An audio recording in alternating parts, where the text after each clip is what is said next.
అపోస్తలుడైన పౌలు రోమీయులకు రాసిన పత్రిక 6వ అధ్యాయము. అలాగైన ఏమందుము?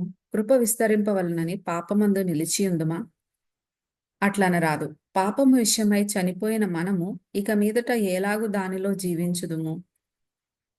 క్రీస్తు యేసులోనికి బాప్తిస్మము పొందిన మనమందరము ఆయన మరణములోనికి బాప్తిస్మము పొందితిమని మీరెరుగరా?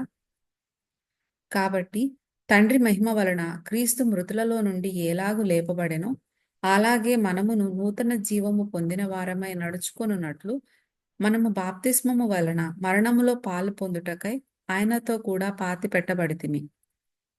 మరియు ఆయన మరణము యొక్క సాదృశ్యమందు ఆయనతో ఐక్యము గలవారమైన ఎడల ఆయన పునరుద్ధానము యొక్క సాదృశ్యమందును ఆయనతో ఐక్యము గలవారమై ఉందుము.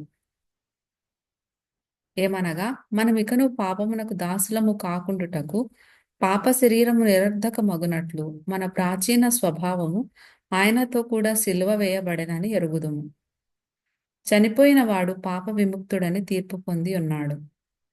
మనము క్రీస్తుతో కూడా చనిపోయిన ఎడల మృతులలో నుండి లేచిన క్రీస్తు ఇకను చనిపోడనియు, మరణమునకు ఇకను ఆయన మీద ప్రభుత్వము లేదనియు ఎరిగి ఆయనతో కూడా జీవించదమని నమ్ముచున్నాము.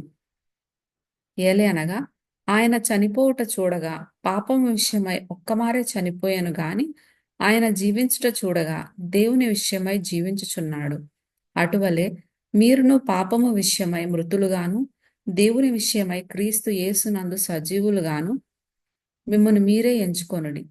కాబట్టి శరీర దురాశలకు లోబడినట్లుగా చావునకు లోనైన మీ శరీరమందు పాపమును ఏలనీయకుడి. మరియు మీ అవయవములను దుర్నీతి సాధనములుగా పాపమునకు అప్పగింపకుడి. అయితే మృతులలో నుండి సజీవులం అనుకొని మిమ్మును మీరే దేవునికి అప్పగించుకొనుడి. మీ అవయవములను నీతి సాధనములుగా దేవునికి అప్పగించుడి. మీరు కృపకే గాని ధర్మశాస్త్రమునకు లోనైన వారు కారు గనుక పాపము మీ మీద ప్రభుత్వము చేయదు. అట్లైన ఎడల కృపకే గాని ధర్మశాస్త్రమునకు లోనగు వారము కామని పాపము చేయదమా? అదెన్నటికినీ కూడదు. లోబడుటకు దేనికి మిమ్మును మీరు దాసులుగా అప్పగించుకొందురో అది చావు నిమిత్తముగా పాపమునకే గాని నీతి నిమిత్తముగా విధేయతకే గాని దేనికి మీరు లోబడుదురో దానికే దాసులగుదురని మీరెరుగరా? మీరు పాపమునకు దాసులై ఉంటిరి గాని ఏ ఉపదేశ క్రమమునకు మీరు అప్పగింపబడితిరో దానికి హృదయపూర్వకముగా లోబడిన వారై పాపము నుండి విమోచింపబడి నీతికి దాసులైతిరి. ఇందుకు దేవునికి స్తోత్రము. మీ శరీర బలహీనతను బట్టి మనుష్యరీతిగా మాటలాడుచున్నాను. ఏమనగా అక్రమము చేయుటకై అపవిత్రతకును అక్రమమునకును మీ అవయవములను దాసులుగా ఎలాగూ అప్పగించితిరో అలాగే పరిశుద్ధత కలుగుటకై ఇప్పుడు మీ అవయవములను నీతికి దాసులుగా అప్పగించుడి. మీరు పాపమునకు దాసులై ఉన్నప్పుడు నీతి విషయమై నిర్బంధము లేని వారై ఉంటిరి. అప్పటి క్రియల వలన మీకేమి ఫలము కలిగెను? వాటిని గురించి మీరిప్పుడు సిగ్గుపడుచున్నారు కారా? వాటి అంతము మరణమే.